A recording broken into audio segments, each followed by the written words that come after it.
Hello, my name is Holly Mirales from Hamilton College, and today I will be speaking on influences on water quality in central New York streams identified by principal component analysis. For our study, we focused on Oriskany Creek and Sequoia Creek, which are two tributary streams of the Mohawk River.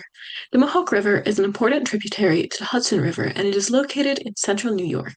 The Mohawk River services over 600,000 people who live within its basin. The Mohawk River provides important opportunities for recreation, habitat for aquatic and riparian species, and water sources for drinking water, irrigation, industrial usage, and domestic usage.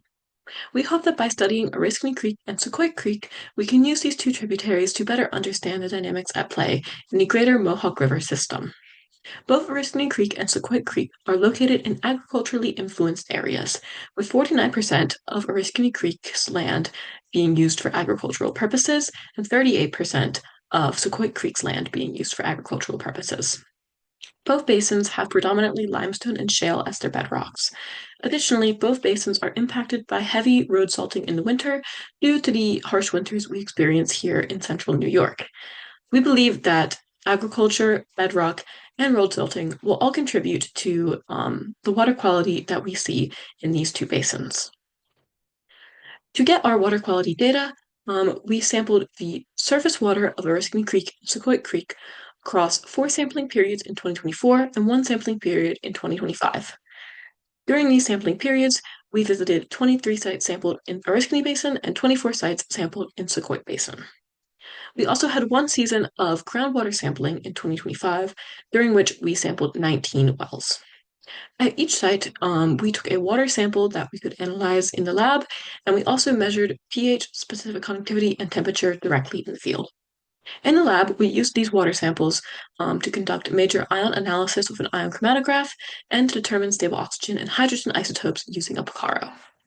With our data, we applied principal component analysis to reduce the complexity of our dataset. Principal component analysis, also called PCA, takes the original parameters of your datasets and transforms them into new variables which lie along axes of maximum variance. These are also called principal components, or PCs. We can then use these new PCs to determine which parameters are most influencing the variability in our original dataset. For our analysis, we use specific conductivity, our stable oxygen and hydrogen isotopes, fluoride, bromide, nitrate, sulfate, sodium, magnesium, and calcium as our input parameters. After applying PCA, we determined that there were 3 significant PCs that explained 82% of the variance in our dataset. For a PC to be significant, it must have an eigenvalue greater than 1. We can see in this graph that we have here that we have PC1, which is the factor explaining the most overall variance in our dataset, as our x-axis, and we have PC2, the factor explaining the second most amount of variance in our dataset, as our y-axis.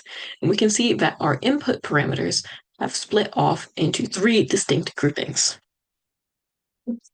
We can use loading scores to determine the relationships between our original parameters and the new PCs that we generated. Through this, we were able to name and identify our PCs.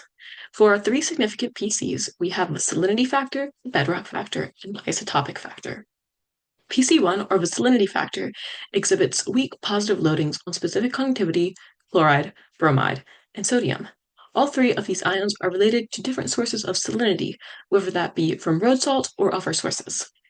For our bedrock factor, or PC2, we see weak positive loadings on sulfate, magnesium, and a moderate positive loading on calcium. All 3 of these ions are related to bedrock processes that happen within these watersheds, such as limestone dissolution, gypsum dissolution, and pyrite dissolution. For our PC3, our isotopic factor, we see strong positive loadings on both our stable oxygen and stable hydrogen isotopes. We see that our PC1 controls most variability in the dataset, PC2 controls the second most, and PC3 controls the third most. We also noticed that our first insignificant factor, that being the first one with an eigenvalue less than 1, this was the only factor that had a strong positive loading on nitrate, which is interesting for an agricultural area, and is something that we are hoping to learn more about with future research. Thank you so much for listening.